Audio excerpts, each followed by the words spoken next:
దేశమంటే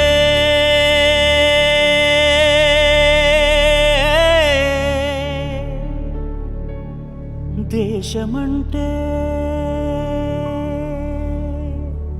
మతం కాదు, గతం కాదు, అడవి కాదోయ్, గొడవ కాదోయ్, అన్న చేతి గన్ను కాదోయ్, క్షుద్రభేదం పాడుతున్న ఉగ్రవాదం కాదు కాదోయ్, తీవ్ర వ్యాధిగా మారుతున్న తీవ్రవాదం కాదు కాదోయ్.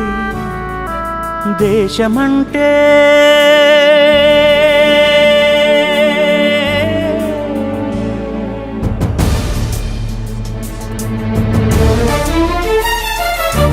గట్టి నుండి గగనమంటిన కుంభకోణం కాదు కాదోయ్, చట్ట